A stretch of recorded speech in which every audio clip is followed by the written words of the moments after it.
Olá pessoal, aqui é a Márcia Juliana do canal Biblu Tarô e Oráculos e hoje eu vou apresentar para vocês uma breve síntese de uma possível interpretação do mito de Netuno, Senhor dos Mares.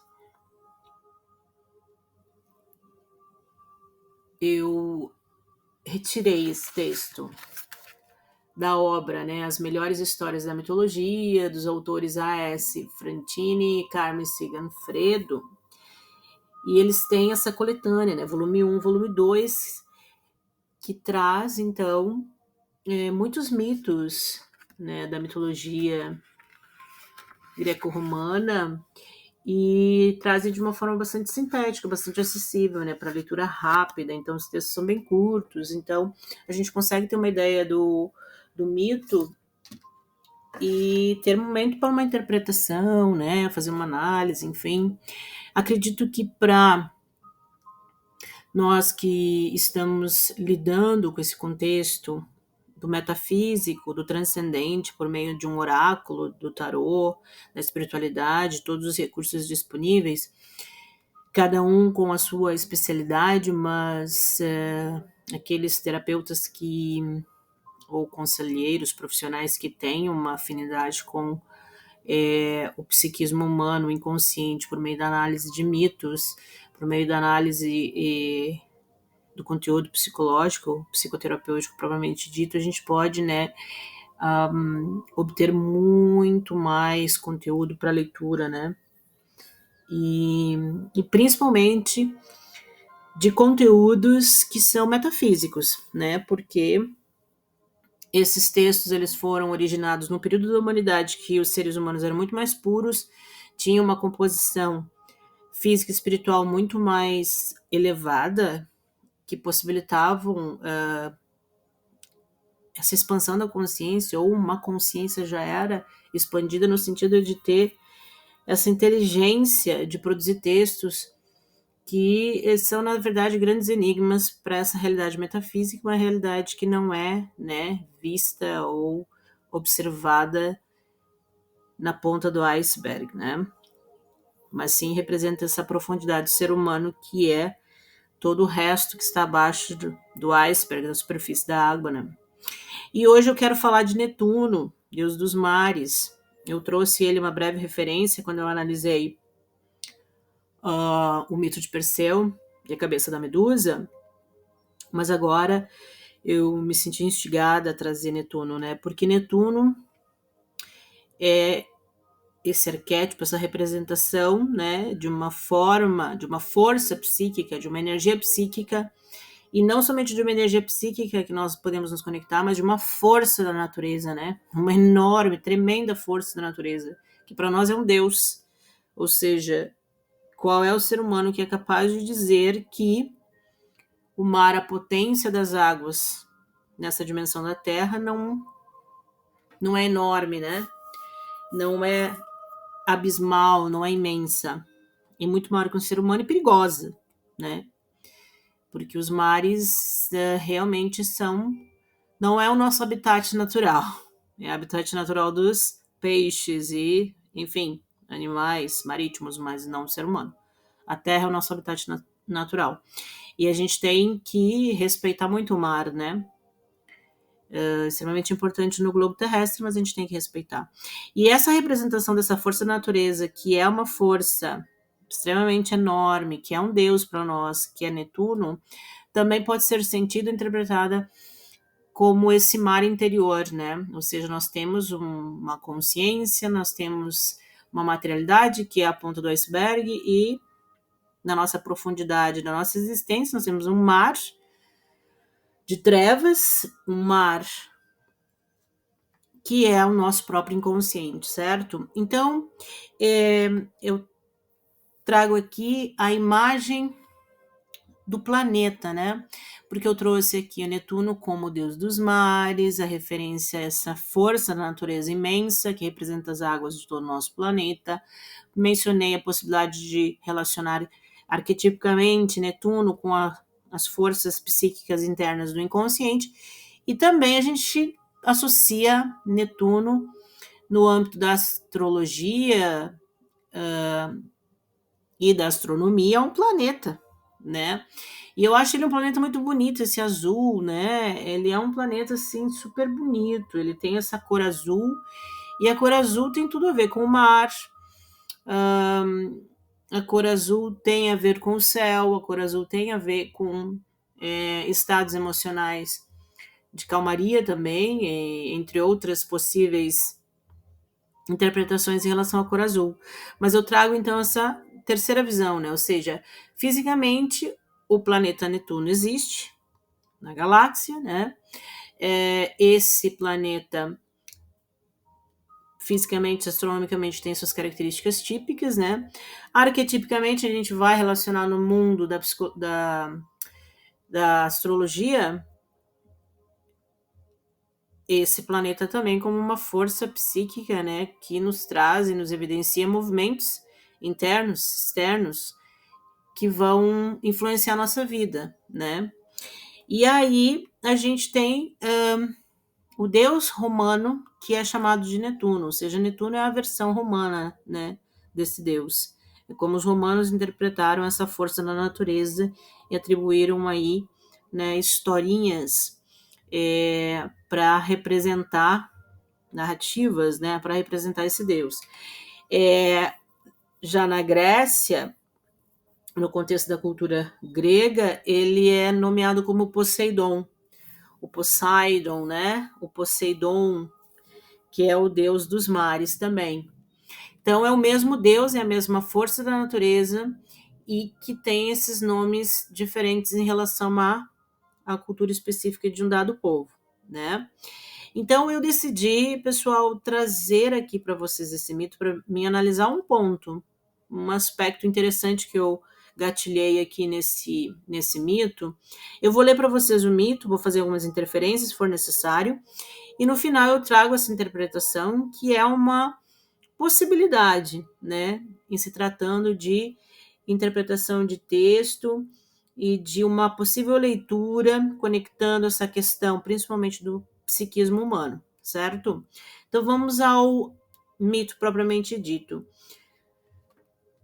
Netuno, senhor dos mares.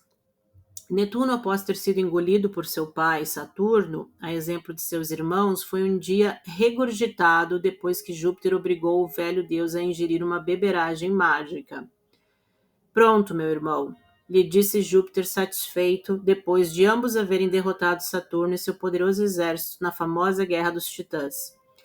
Agora já pode tomar posse do mar, que é a parte do universo que cabe a você. A mim caberão os céus, enquanto que nosso irmão Plutão reinará nos subterrâneos. Netuno, todos sorrisos, abraçou o irmão. Apesar de todo o imenso território que lhe coube, não foi isto o bastante para contentá-lo. De fato, Netuno era um deus ambicioso, invejoso, intratável, e desde aquele dia entrou em inúmeras disputas com as mais diversas divindades, contra Minerva, disputou a Ática, contra Juno, o domínio da Argólida, contra Apolo, pelo controle do arquipélago de Delfos, e contra o próprio Júpiter, numa tentativa abortada de destroná-lo, ousadia que lhe custou o castigo de ter de servir o rei Laomedonte e construir para ele, pedra por pedra, as muralhas da cidadela de Troia. Então, aqui nesse parágrafo, a gente observa as características de Netuno, né? Interessante que o narrador vai apontar que esse deus tem como atributos, né, a ambição, a inveja e um deus intratável, que se meteu aqui em muitas confusões e disputas, né, conflitos com outros deuses por questões territoriais. Então a gente pode pensar nessa força da natureza que é imensa, né, mas que também nos influencia nesse sentido de propiciar forças psíquicas que originam pessoas que são ambiciosas, invejosas, intratáveis, ressoam com Netuno, né? É um inconsciente que ressoa nessa vibração, que, claro, vai manifestar, né, a realidade consciente e vai afetar os comportamentos, né, no nível micro ou macro social. Mas é interessante fazer essa análise dessas características, desses adjetivos aqui que são apontados para definir essa persona, essa personalidade de Netuno. Continuando então, só entro em fria mesmo, dizia ele, enquanto carregava as imensas pedras. E além de tudo, ainda tenho que aguentar esta tagarela dedilhando a lira o dia inteiro. Netuno referia-se ao deus Apolo, que também estava ali de castigo por uma falta cometida contra Júpiter. Sou um astro, disse o acalorado deus do sol, ajeitando-se numa sombrinha para melhor exercer o seu delicado ofício. Nasci só para brilhar. Netuno, para piorar ainda, teve o dissabor de ver-se logrado por Laomedonte, que recusou-se a lhe pagar o serviço. E assim seguia sua vida, de deus rabugento e colérico, sempre fincando seu tridente no fundo do mar e provocando terremotos a propósito de qualquer contrariedade, a ponto de acabar conhecido como Netuno, abalador da Terra. Uau, aqui a gente tem uma revelação maravilhosa em relação a essa potência da natureza, né? Aqui a gente vê uma potência da natureza, uma força da natureza, e que de certa forma influencia muito, porque a Terra, como um planeta, é uma projeção muito potente, né, do ser humano. E aí a gente tem como característica desse Deus rabugento, colérico, sempre fincando seu tridente no fundo do mar e provocando terremotos. Uau! Aqui está, então, de uma certa forma, implicitamente a gente pode observar, né, a relação dos terremotos com o mar, né? Então, quando a gente pensa num tsunami, num terremoto, essa porção da terra e do mar que se conectam, que se move, essa força da natureza, para nós, extremamente divina, além da conta, né? E que é capaz, sim, de mover a Terra. E esse movimento na Terra, com certeza, é sentido pelos seus habitantes. Cada um à sua maneira vai sentir essa potência. Com certeza, se um tsunami atingir uma região específica, as pessoas lá, os animais vão ser atingidos, né? Isso vai ressoar para o mundo inteiro, as notícias vão ser transmitidas, muitos mais sensíveis vão sentir, vão conectar-se, vão sonhar, vão ter sinais, vão tentar avisar alguém, aí vai, mas mexe no nível consciente, mexe no nível inconsciente. Muitas vidas em relação a essa potência netuniana, né? A potência de uma força da natureza imensa, assustadora. Os mares são assustadores, o abismo do mar é assustador, né? É incompreendido e é misterioso e muito desconhecido, né? Também os fundos dos mares, né? Então eu acho interessante essas características que o mito vai trazendo desse Deus para a gente compor e entender essa força da natureza, né? Por meio desses observadores do passado, de pessoas muito mais sensíveis, muito mais evoluídas e que deixaram esse resquício de conhecimento para nós hoje, e também esses atributos que dessa força da natureza e nós como conectados à natureza podemos também ter, né? Ou seja, pessoas que podem ser rabugentas, coléricas e que provocam terremotos, provocam destruição na vida das outras pessoas, né? A ponto de serem conhecidas, por exemplo, como pessoas que abalam, desestruturam os outros, são tóxicas, são malignas, maléficas, né? E aí continua aqui, ó. Netuno, o importuno, eis o que é, disse um dia Júpiter, perdendo de vez a paciência. Não tem jeito mesmo, vamos ter de lhe arrumar uma mulher. Aqui uma gatilhada. Então, quer dizer que esse comportamento desse ser divino é muito semelhante, né? Imagem e semelhança dos comportamentos humanos. E aqui, como se resolve essa ira? Como se resolve esse ser rabugento, colérico, a partir do pensamento de Júpiter, com uma mulher? Então, continuando, depois de muito pesquisar, o pai dos deuses chegou à conclusão de que a solução estava nas mãos de Nereu, o velho do mar. Então, outro ser representativo, né, de um elemento da força da natureza marítima. Este deus decrépito era filho da velhíssima terra e do antiquíssimo mar. E tinha uma penca de filhas, as Nereidas, assim chamadas em sua homenagem. Mercúrio, disse Júpiter. Sim, meu pai, disse o deus dos pés ligeiros. Vá até o fundo do mar e me traga o velho Nereu. No mesmo instante, Mercúrio, que era extremamente rápido em tudo que fazia, calçou suas sandálias aladas e rumou para o oceano. Dando um mergulho espetacular, chegou até os domínios de Nereu. Mais tarde, no Olimpo, Júpiter exclamou ao ver a visita. Nereu, velho amigo, que bom vê-lo aqui no Olimpo outra vez. O que ordena, Deus Supremo? Disse Nereu de longas e alvas barbas. Quero que ceda uma de suas filhas a meu irascível irmão, disse Júpiter, pondo uma mão sobre o ombro do velho amigo. Então os mares são irados. Os seres humanos, no inconsciente, são irados. Não posso mais suportar as suas teimosias e temo que haja um confronto mais sério entre nós, caso ele não se acalme. Olha só, né? Pois não, Júpiter poderoso, disse Nereu. Pode escolher qualquer uma de minhas 50 filhas. 50? Exclamou Júpiter, puxando o lóbulo da divina orelha. Mas não eram 100? Podem ser 100, como podem ser 1000. Deus Supremo, disse o pobre Nereu, cuja memória já claudicava há muito tempo. Depois de estudar a questão e analisar uma por uma, as Nereidas chegaram, enfim, a um consenso.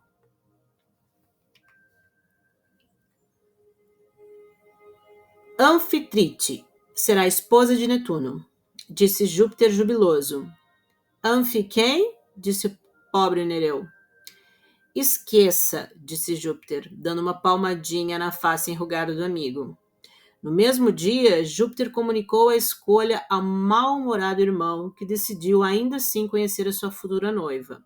Então, mal-humorado, né, rabugento, irascível, essa força do mar, ela é muito revolta, né? Então, é muito perfeita essa associação, né?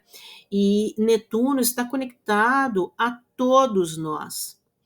Netuno habita o nosso inconsciente. Eu acredito que essa ira, que é pertinente e inerente ao ser humano, advém justamente dessa separação com o Deus original, por fato dessa experiência, a gente ter que vir para a Terra e tal, mas esse nosso inconsciente, ele é irascível, e todos, em termos de astrologia, todos terão, a partir da data do seu nascimento, o horário do seu nascimento, terão uma vibração netuniana no seu mapa astral, vamos pensar assim, né?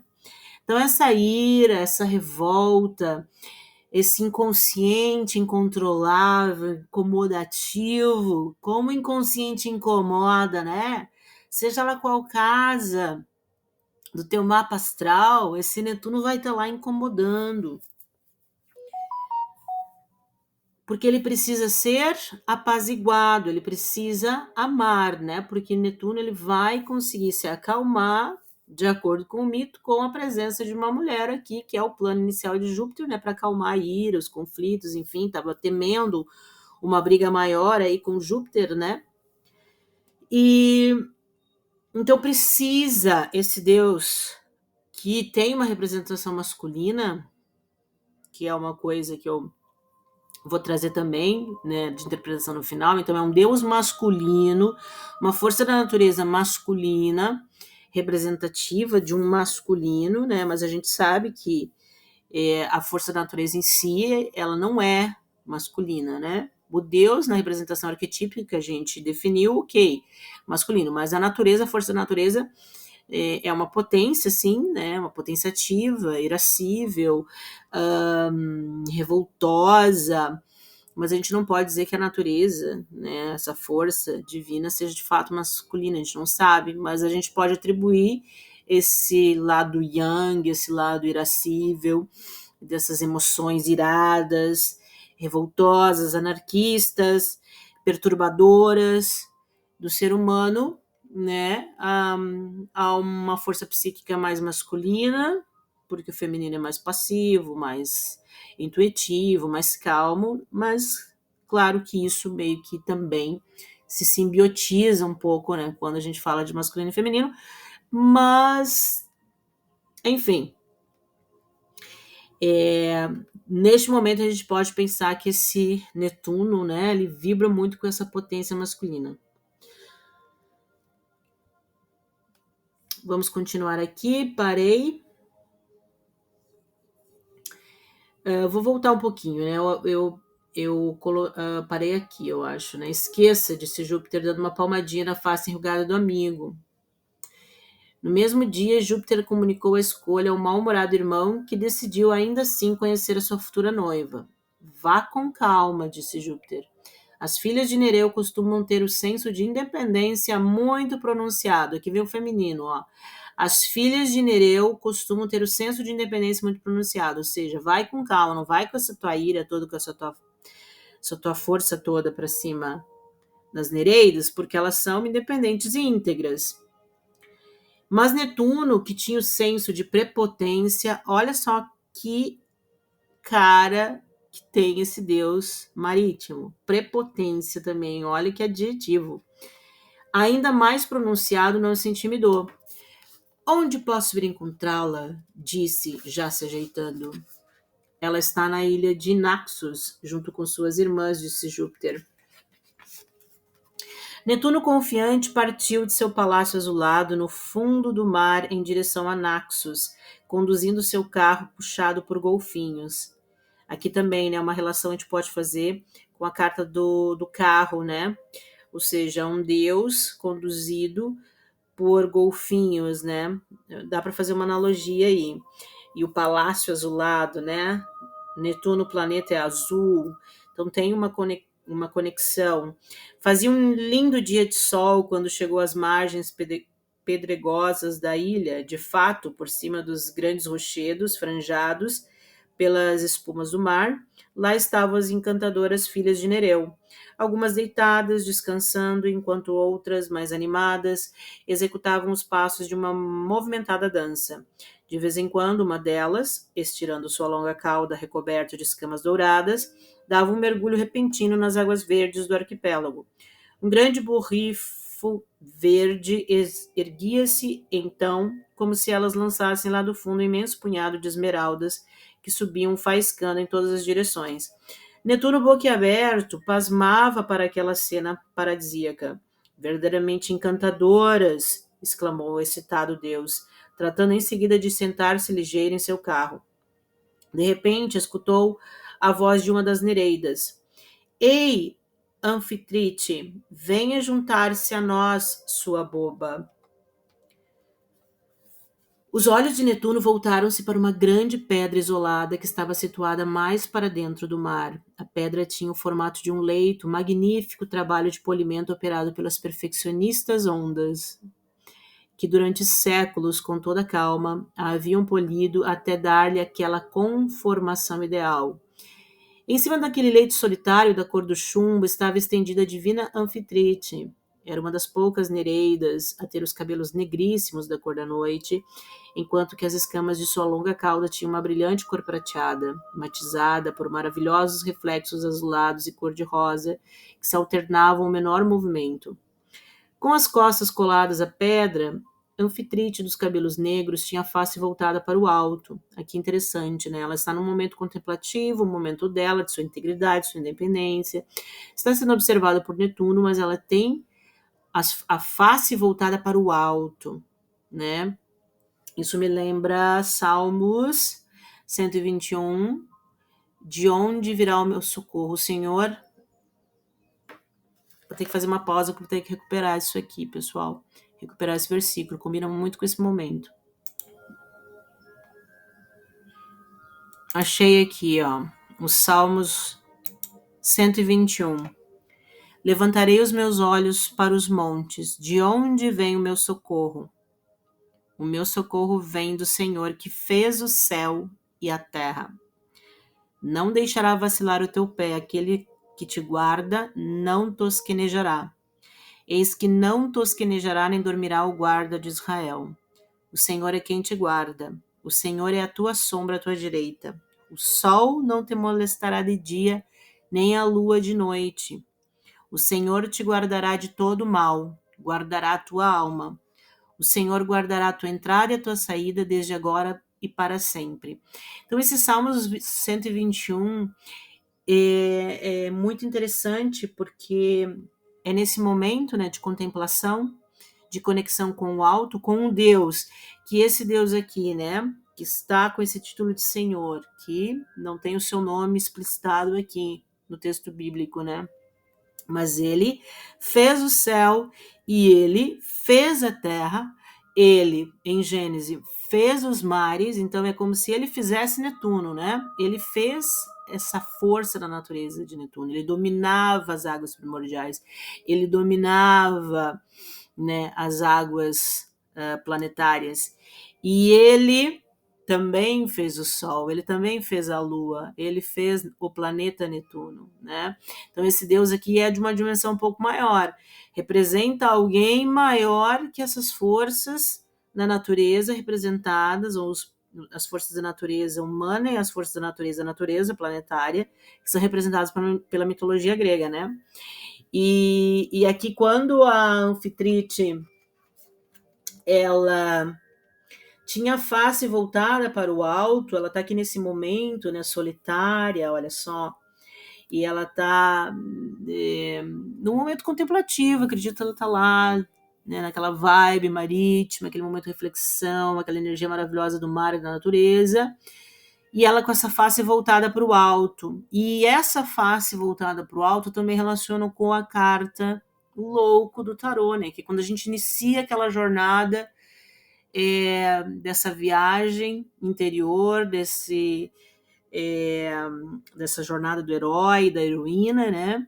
Que é esse mergulhar em Netuno, que é mergulhar no inconsciente, mergulhar na espiritualidade, mergulhar no teu eu, no teu mapa astral, no teu manual de sobrevivência, mergulhar nos textos sagrados, nos textos mitológicos, nos textos da literatura, nos textos da ciência, nos textos variados e ler tudo que tu puder ao teu redor e dentro de você mesmo para você saber quem você é e o que você está fazendo nessa dimensão da Terra. Tudo isso é um momento muito especial e no caso aqui do Salmo 121, era um momento que o eu lírico estava precisando de ajuda, porque levantarei os meus olhos para os montes, né, para o alto, como o louco, como a anfitrite, de onde vem o meu socorro. O meu socorro vem do Senhor que fez o céu e a terra. Então é alguém muito mais potente que esses deuses, essas representações gregas e romanas, né? Então existe alguém no universo que é uma representação de uma força, de uma inteligência muito maior, né? Então eu fiz essa relação aqui com a anfitrite nesse momento aqui, acho que ressoa muito bem, né?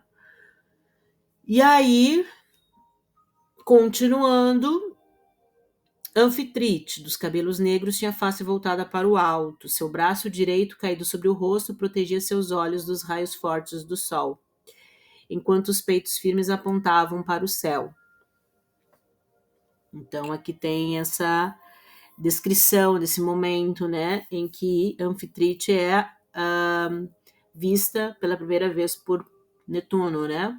Netuno empinou seu carro na direção da Nereida, de esbelto corpo, emparelhando-a com a rocha. Netuno esteve longo tempo a observar os traços de Anfitrite para ver se podia confiar em suas virtudes.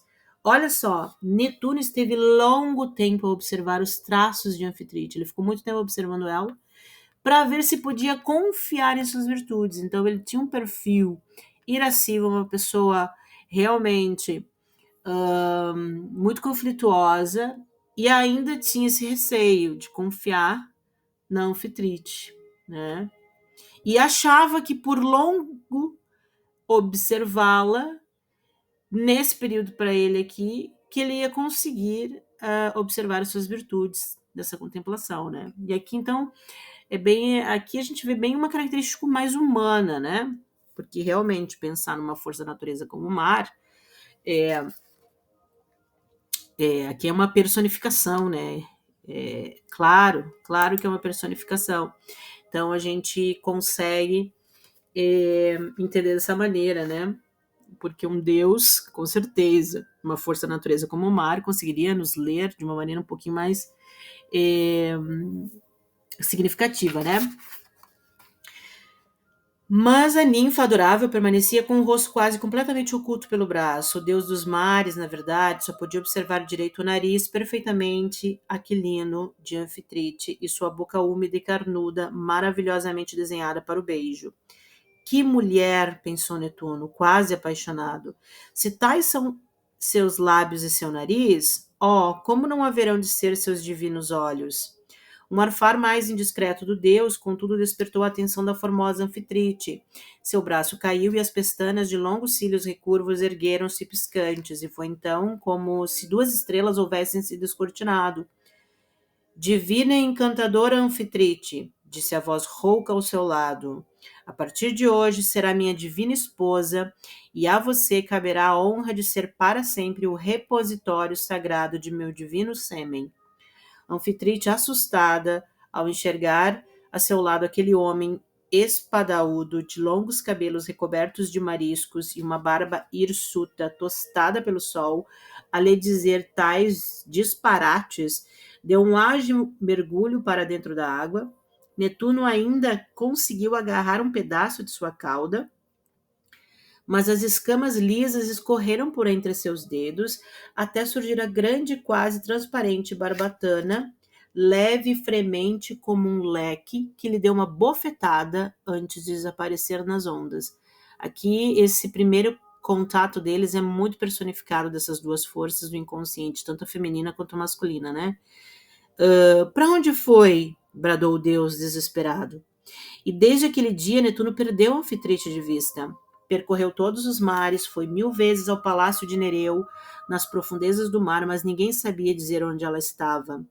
Irado, olha a ira desse deus, Netuno começou a sapatear e a bater ferozmente com seu tridente por toda parte, demolindo os imensos rochedos subterrâneos e provocando com isso terríveis maremotos na superfície dos oceanos. Ondas imensas eram cuspidas para o alto e montanhas inteiras arremessadas para as costas das cidades marítimas, levando pânico a todos os mortais.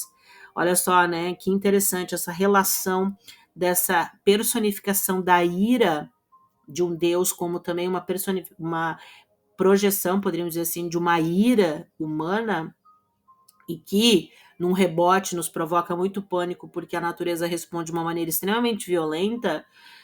É uma maneira fantástica de ler uma relação do nosso microcosmo, como ser humano, com o macrocosmo da natureza, do planeta, né? E na espiritualidade metafísica, a gente pode compreender muito essa simbiose, né? Para materialistas, racionalistas, de repente não entendam assim tão, né, evidente. Mas para quem tem uma consciência expandida, certamente consegue ver essa relação. Finalmente, Júpiter, no último limite da aflição, continuando o texto, ordenou a Nereu que revelasse o local onde a apavorada Anfitrite fora se ocultar. O pobre velho não sabia, mas a sua esposa Doris, como toda boa mãe, sabia e muito bem. Depois de um sem número de pedidos, Júpiter finalmente conseguiu obter da mãe das Nereidas o que os rogos e súplicas do velho marido, é claro, não tinham podido alcançar. Somente as carícias de sua divina filha poderão suavizar o rude temperamento de meu irmão, disse Júpiter, ainda reticente Doris. Quando isso acontecer e a crosta primitiva de meu irmão houver caído, verá ela que se casou com um homem gentil e atencioso, além, é claro, de ter se tornado rainha de todo o império. Rainha de todo o império? Resmungou várias vezes a mãe de Anfitrite, até que finalmente cedeu, embora fizesse questão de afirmar que não fazia o menor caso de vir a se tornar mãe da rainha de todo o império. Achei legal isso. Então ela não estava muito interessada nessa vaidade de títulos, né? Mas, revelado o esconderijo da filha de Nereu, o impaciente Netuno rumou para lá, silenciosamente montado em seu discreto golfinho. Dentro de uma caverna oculta por uma floresta de líquens estava assustada Nereida. Quando Netuno, pé ante pé, adentrou o recinto, Anfitrite adorada, disse ele, cujas barbas estavam lustrosas do aromático âmbar. Venha comigo e garanto que não terá jamais motivos para se queixar de mim. Netuno parecia realmente mudado, trajado modestamente, sem aquele ar arrogante que o caracterizava. Havia deixado em casa até o seu horroroso tridente. Anfitrite, cautelosa, estudou ainda longamente o aspecto do deus. Depois, ainda indecisa sobre se deveria ou não aceitar aquela proposta, perguntou à moada: E quanto àquele negócio de meu repositório de sêmen? Oh, não, esqueça essa bobagem, disse Netuno, baixando os olhos. Você será sempre, para sempre, apenas o repositório de minha divina devoção e meu divino carinho. Ainda mais corado por aquele sorriso de superioridade da divina Nereida, Netuno enterrou as unhas nas palmas das mãos e resolveu voltar ao velho estilo. Venha, vamos de vez, minha rainha, disse, encurralando-a na parede da gruta úmida e dando-lhe um beijo intenso e apaixonado. Depois levou-a nos braços até o golfinho e retornaram para o palácio de Netuno, onde ambos desde então governam felizes o imenso império dos mares. E aí a gente fecha o mito, né? Então, olha só que interessante. Eu, quando li, eu logo vi, né, interpretei esse mito, né, como, primeiro de tudo, óbvio, uma projeção da ira do ser humano, né, como se toda a nossa ira, a ira de toda a humanidade, das nossas emoções revoltas, dessas características todas negativas que o Netuno tem, que a gente tem, é tudo projetado no mar. E aí, esse movimento, nessa interação dessa linguagem, do nosso inconsciente, das nossas emoções com a natureza é essa: provocação de terremotos, provocação de tsunamis, provocações terríveis, né? Tragédias terríveis que envolvem o mar, as águas. E outra possibilidade de interpretação, que é a que eu gostaria de destacar aqui nesse vídeo, é a questão desse primeiro contato do inconsciente, né? Poderíamos pensar assim, do inconsciente de Netuno, que seria esse deus dos mares, que é um inconsciente masculino, com o inconsciente feminino. Porque esse inconsciente masculino cheio de ira, cheio de arrogância, soberba, narcisismo, que a gente pode perceber aqui por Netuno, quando encontra e muito violentamente, né, ele aborda Anfitrite como uma mulher objeto, que seria o repositório sagrado do meu divino sêmen, ou seja, super, super sexualizado, super, super corporal, super desrespeitoso até, né, porque mal conheceu a pobre da Anfitrite, já chega com uma abordagem bem sexualizada, né, que é uma inconsciente, né, deve estar borbulhando, Netuno borbulhando, né, por ter essas características de muita intensidade de ira, de revolta, de violência, e isso tudo projetado também pela libido, pelo desejo sobre o inconsciente feminino, causou o quê? Ela fugiu. Causou um terror, um pavor na pobre da Anfitrite, que ela então apareceu da vista dele, né? E aí ele, mega irado, né? Quase destruiu aqui, ó, as costas das cidades marítimas, né? Perturbando todos os mortais, porque tinha perdido a sua amada de vista, né? Tamanha sua violência nessa primeira abordagem. Então, eu acho que nos relacionamentos entre homens e mulheres, aqui nós temos uma pista, né? Existe uma interação consciente, existe uma relação consciente, uma corporal, existe todo um respeito, existe casos que são mais evidentes de violência, uma agressividade, um desrespeito maior, consentido ou não. Mas aqui, como a representação é netuniana e é inconsciente, é psíquica, eu acredito que também haja possibilidade de uma linguagem, de uma comunicação entre inconscientes, que muitas vezes no silêncio entre um casal, entre uma mulher, é percebido, observado, a linguagem corporal, as sutilezas, elas materializam inconscientes que também já estão se comunicando, que não estão se curtindo, né? São inconscientes que estão em total desafinidade, não estão em sintonia. Por causa das abordagens aqui, por causa da característica aqui, fica claro que o problema era Netuno, certo? Então, esse inconsciente cheio de ódio, cheio de ira, cheio de comportamentos narcísicos e tóxicos, sentido, observado, percebido por Anfitrite, não foi bem aceito no primeiro momento. Mas, e aqui o comportamento dele, olha que imaturo, né? Irado, Netuno começou a sapatear e a bater ferozmente com seu tridente por toda parte, demolindo os imensos rochedos subterrâneos e provocando com isso terríveis maremotos na superfície dos oceanos. Então aqui, quando ele perdeu ela, né, que ela ficou desaparecida por um tempo, fugida dele, parece uma criança. Sapatear, bater ferozmente, é uma ira infantil, né, que está naquele inconsciente e não é nada maduro, não é nada íntegro, centrado, não é uma pessoa espiritualizada, evoluída, certamente, né?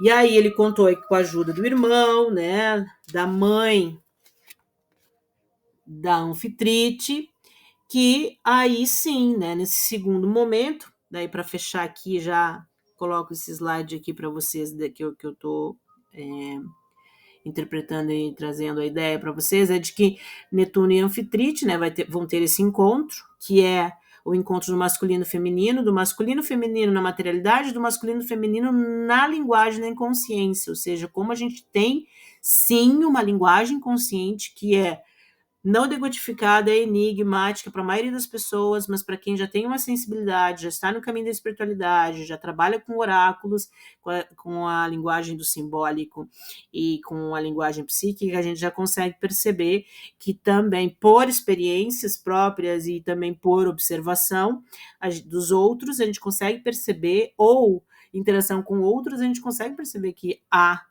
muitas vezes uma linguagem que está acontecendo no silêncio e que é a linguagem entre os inconscientes, certo? Que é a nossa substância netuniana, que é a substância do campo emocional, do campo do inconsciente, do pessoal, do inconsciente coletivo, que nos une e que a gente pode perceber, sim, características e aspectos do inconsciente do outro, e a gente repele.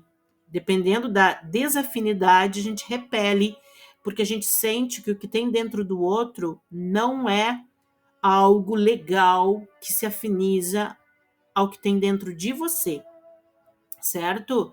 Então, aqui Netuno vem com uma representação bem negativa de um comportamento negativo que está para ser apaziguado pela presença de um feminino idealizado divino que teria essa suposta missão terrível de apaziguar um ser brutal e revolto, anarquista, tóxico, narcísico como esse, né?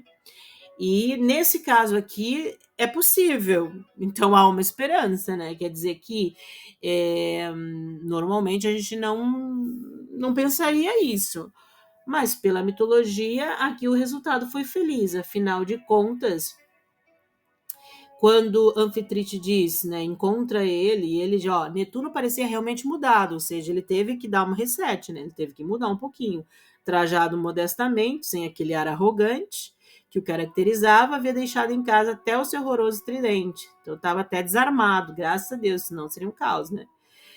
Anfitrite, cautelosa, estudou ainda longamente. Olha o receio dela, olha o temor feminino, né? Ai, meu Deus, estou na frente de um troglodita aqui, meu Deus, o que eu faço? Vou estudar ainda. Eu vou ficar aqui na retaguarda para ter confiança, para ver se eu posso me expor, porque isso aqui, esse monstrinho aqui na minha frente, tem que me cuidar. E depois, ainda indecisa sobre se deveria ou não aceitar aquela proposta, perguntou à Moada. Ela não estava motivada com esse encontro, não. E quanto àquele negócio de meu repositório de sêmen? Olha a pergunta da Anfitrite. Olha o inconsciente dela dizendo: peraí, tu vai despejar esse teu desejo libidinoso, sexual, violento, irascível, todo esse inconsciente cheio de máculas em mim? Como é que é isso? Não vai rolar, né? Oh, não, esqueça essa bobagem. Aí ele sai, né, pela tangente, disse Netuno baixando os olhos, ficou com vergonha. Ou seja, ela não aceitou essa proposta indecorosa inicial, dessa violência, desse desejo sexual evidente no primeiro momento, esse desrespeito, né, de não considerar a integridade dela. E ele meio que dá uma aliviada, né? Ainda mais curado por aquele sorriso de superioridade da divina Nereida. Então ela também estava ela estava íntegra e ciente de si, né? Porque ela estava com um sorriso de superioridade, ela sabia quem ela era. E aí eles conseguem se harmonizar, né? E aí venha, vamos de uma vez, minha rainha. E aí há aqui, né, uma reconciliação, né? E aí há um beijo e tal. E eles reinam juntos, né? O imenso império dos mares. E aí a gente fica curiosa, né? O que vai acontecer depois? Os mares se acalmaram, vão ter tsunamis aí, mais terremotos, aconteceu ou não aconteceu mesmo com a presença da Anfitrite, né? Fica, então, para a nossa imaginação. Mas aí eu coloquei como síntese, então, ó, Netuno e Anfitrite, primeiro momento, um conflito entre esses inconscientes, né? A gente pode dizer sim que pode ser na história um conflito material posto, né, entre conscientes, mas eu também amplio para o conflito numa leitura metafísica, espiritual, de que também há, sim, a gente sente a pessoa, né? A gente sente que não bate aquele filho, a gente, pá, isso aí não é para mim, tem alguma coisa aqui dessa pessoa que não me desce. É o inconsciente lendo a outra pessoa, lendo o que tem dentro do inconsciente daquela pessoa, que é a representação desse primeiro encontro desse Netuno marítimo e dessa Anfitrite marítima, né? Que representa essas emoções, esse choque de emoções, né? Que há entre um masculino e um feminino, ou a gente pode ampliar entre uma mulher e outra mulher, entre um homem e outro homem, porque os nossos inconscientes, a nossa alma lê o outro, e a gente não se afiniza, né? A gente não conecta porque tem algo dentro da minha história que não bate com algo dentro da história do outro. Mas aqui nesse caso é um momento apenas inicial, né? O conflito entre eles por causa dessa questão sexual que foi muito mal interpretada, foi muito violenta por parte do Netuno e que não foi bem aceito pela Anfitrite. Ela não curtiu, se recuou, se amuou, foi para a caverna, não foi legal. Não foi legal. No segundo momento, há esse encontro por intermédio de outras pessoas, porque pela Anfitrite não aconteceria, né? O Netuno ia ficar procurando pro resto da vida, porque a tendência seria ela ficar lá no cantinho dela. E aí outras pessoas fizeram meio de campo aí, e há o diálogo e a adaptação, e ali há uma possibilidade de conversa, que é o normal entre seres humanos também, né? Quando há o choque muito forte de inconscientes, eu acredito que não haja possibilidade de afinidade. Agora, quando há um choque apenas inicial e há uma tendência a, de repente, entender o que tem na sombra do outro, entender a sua sombra e conseguir amenizar tanto a parte luz quanto a parte sombra, aí tudo bem, né? Mas a gente sabe que nem todos os casos é assim. E no terceiro momento vai haver harmonia entre essa linguagem do inconsciente, entre primeiro a linguagem consciente, né? A conversa, a materialidade da conversa, a oportunidade de estar junto, explicar, achei que tu não pegou legal aí, achei que foi muito violento, não é o meu perfil, né? Essa abordagem mais sexualizada já de cara e tal. Eu tenho um pensamento diferente, a abordagem é diferente, por mais que, né, você seja o deus dos mares e eu uma sereia maravilhosa divina do mar, mas eu tô aqui, né? Tava lá na pedrinha, olhando para o alto, me conectando com a minha força natural, e aí sou violentada com essa forma verbal, e aí vai, né? Mas às vezes conversa, se entende, e a harmonia entre essa linguagem, tanto é que eles vão governar e vão se unir, vão ser os representantes aí do masculino e do feminino dentro dessa dimensão do inconsciente, dentro dessa força da natureza que representa os mares, né? Que a gente conhece muito o Netuno. Quando a gente vai para o mito, a gente começa a conhecer o lado feminino dele, né? Poderia ser Netuno também uma representação do ânimos, e a Anfitrite a representação da ânima de uma pessoa, né? De um homem e de uma mulher. Então aqui a gente poderia ampliar muito mais, né? Até em termos psíquicos, quando a gente for pensar em ânima, que seria a Anfitrite, aí se inverteria, né? Poderíamos pensar de uma mulher um pouquinho mais violenta em relação ao homem, hoje em dia principalmente, e o ânimo seria, né? O ânimo seria essa entidade masculina dentro da mulher, e a Anfitrite é a ânima do homem, a alma feminina do homem, né? A gente poderia ampliar. Mas eu acredito que não é por aí, né? Eu acho que aqui nós temos sim a linguagem feminina do inconsciente dela, sem pensar muito em ânimos aqui, e do masculino, a representação de todo o inconsciente masculino com Netuno, né? Porque, queira ou não queira, geracionalmente, tirando hoje que está tudo invertido, essas abordagens realmente são mais masculinas do que femininas, né? Tirando hoje que não é referência para análise nenhuma, né? Em termos de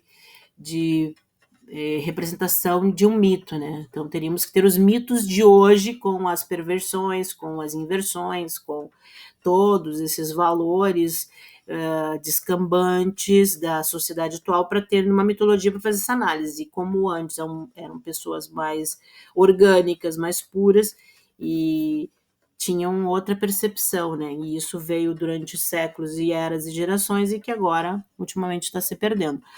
Então, pessoal, espero que tenham gostado. É longo, ficou demais o vídeo, mas eu acredito que foi porque eu li todo o mito, né? Ainda fiz essas interpretações, mas eu acho que vale a pena para quem quiser, enfim, analisar o mito sob o meu olhar, com a minha interpretação.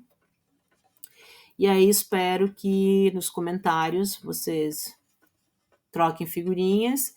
No mais, curte o meu vídeo, se inscreve no meu canal e muito obrigado pela atenção. Se quiser entrar em contato para consultas oraculares, manda e-mail para marciajuliana777@gmail.com. Vou ficar muito feliz em poder te ajudar.